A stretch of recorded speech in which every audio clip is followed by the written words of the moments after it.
kasus pada 2 TKP di wilayah Cilegon. Jadi kasus ini berhasil kita ungkap berdasarkan kerjasama tim dari Respok Jatantras Ditreskrim Polda Banten, Satreskrim Polres Cilegon, dan tentunya kita juga dibantu oleh tim Puslapor dari Bareskrim Mabes Polri, kemudian Pusinafis Mabes Polri, dan dari kedokteran forensik RSUD Kota Cilegon. Pertama kami jelaskan dulu kepada rekan media bahwa pelaku ini telah melakukan 3 tindak pidana di wilayah hukum Polres Cilegon.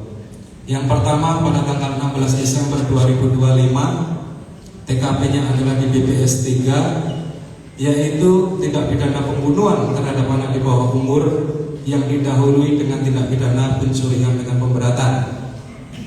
Selanjutnya TKP yang kedua itu pada tanggal 28 Desember 2025, tindak pidana dilakukan di daerah Cipedus, di daerah salah satu rumah mantan anggota dewan di Kota Cilegon. Selanjutnya TKP yang ketiga yaitu pada tanggal 2 Januari 2026, yang bersangkutan melaksanakan percobaan pencurian di TKP yang sama dengan TKP yang kedua, yaitu di TKP Cipedus. Siapa pelaku ini perlu kami gambarkan. Jadi biar rekan ada gambaran terlebih dahulu untuk motif daripada pelaku melakukan kegiatan ini. Pelaku adalah saudara AA, umur 31 tahun, yang mulai dari tahun 2019 yang bersangkutan adalah sebagai pegawai operator produksi di PT CA, operator produksi. Kemudian sesuai dengan alamat KTP, yang bersangkutan adalah warga Kertapati, Kota Palembang, Sumsel, dan di sini tinggal di sebuah rumah kontrakan yaitu di Perum Bumi Rakata Asri Cluster Green Valley Blok 1 5 nomor 22. Yang bersangkutan ini melakukan aksinya karena di dalam motif ekonomi. Ini diketahui oleh penyidik bahwa yang bersangkutan sebelumnya sempat bermain saham kripto dengan modal awal 400 juta, yang mana uang tersebut diperoleh dari tabungan bersama yang bersangkutan dengan istrinya. Dari 400 juta ini dimainkan sehingga berkembang sampai dengan mendatangkan keuntungan senilai kurang lebih 4 miliar. Dari 4 miliar ini yang bersangkutan belum puas, kemudian dimainkan lagi sehingga yang bersangkutan kalah. Adapun akun yang digunakan yaitu melalui aplikasi pintu.id. Setelah kalah, yang bersangkutan melakukan peminjaman di Bank Mandiri itu sebesar 700 juta rupiah, minjam di koperasi tempat yang bersangkutan bekerja senilai 70 juta rupiah, dan meminjam dari pinjol 50 juta rupiah. Tujuannya apa? Untuk main kripto lagi. Tapi hasil yang diperoleh yang bersangkutan kalah kembali. Kemudian diketahui dari riwayat yang bersangkutan, kita menemukan riwayat rekam medis dari handphone si pelaku ini. Dari tahun 2020 yang bersangkutan menderita penyakit kanker nasofaring stadium 3. Ini dibuktikan dari bukti rekam medis pada handphone pelaku. Yang bersangkutan rutin tiap minggu melaksanakan pengobatan rutin maupun kontrol dokter dengan pengobatan kemoterapi di rumah sakit S di daerah Semanggi. Karena impitan ekonomi inilah mendorong yang bersangkutan untuk melakukan tindak pidana ini. Bahkan yang bersangkutan juga sempat curhat kepada istrinya. Ini ditemukan penyidik pada chat handphone antara pelaku dengan istrinya. Apabila keadaan semakin amblas, bahasanya ya, yang bersangkutan akan melakukan tindak kriminal. Dan ini dijawab oleh istrinya sendiri, astagfirullah ya. Ini chat dilakukan pada tanggal 16 pagi pukul 09.00 sebelum kejadian di BPS yaitu pada kurang lebih pukul 13.00. Ini adalah background pelaku. Sekarang kita kupas dari TKP 1. Jadi pelaku ini adalah pelaku tunggal. Ya, saya ulangi, pelaku tunggal. Kemudian melakukan pencurian di rumah yang dijadikan sasaran secara acak. Modusnya adalah yang bersangkutan memencet bel. Mencet bel sampai 3 kali sampai dengan 4 kali. Apabila tidak ada yang merespon, dianggapnya itu adalah rumah kosong, sehingga yang bersangkutan akan meloncat pagar dan melakukan aksinya. Dan yang bersangkutan juga sudah mempersiapkan apabila di bel itu ada orang yang menemuinya, mereka akan pura-pura menanyakan alamat. Yang pertama TKP 1, kejadian kurang lebih durasi antara pukul 13.30 ya, 13.17 sampai dengan 13.42, yang mana pada saat itu kondisi hujan lebat. Pelaku mendatangi ke TKP 1, mencet bel sebanyak 4 kali, tidak ada respon. Kemudian pelaku memanjat melalui tiang samping pos satpam. Setelah berhasil masuk, pelaku langsung menuju ke lorong sebelah kiri rumah utama. Di situ ada lorong. Selanjutnya mencongkel jendela di kamar pembantu, tepatnya bagian kiri rumah utama. Setelah berhasil menyongkel, pelaku masuk ke TKP. Saya ulangi lagi, untuk pelaku ini cenderung rapi. Jadi pada saat melakukan, yang bersangkutan menggunakan masker, kemudian menggunakan helm full face, menggunakan sepatu, bahkan menggunakan sarung tangan. Setelah itu berhasil masuk ke lantai 1, yang dilihat adalah brankas di lantai 1. Memang di situ ada brankas besar di lantai 1 dengan kondisi pintu terbuka.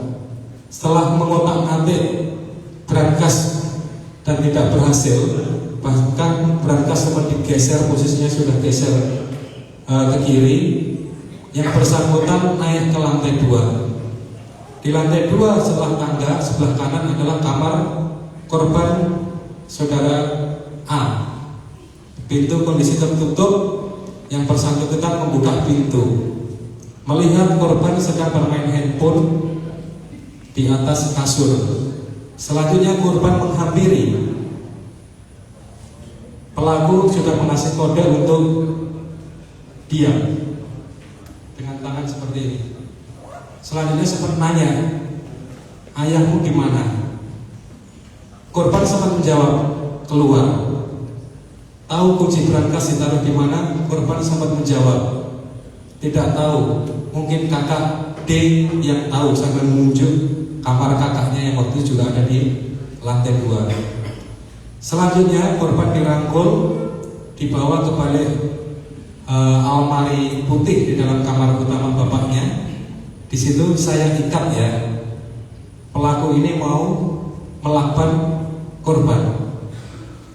Korban melakukan perlawanan, yaitu dengan cara 2 kali menendang kemaluan si pelaku, menendang lutut dan siku.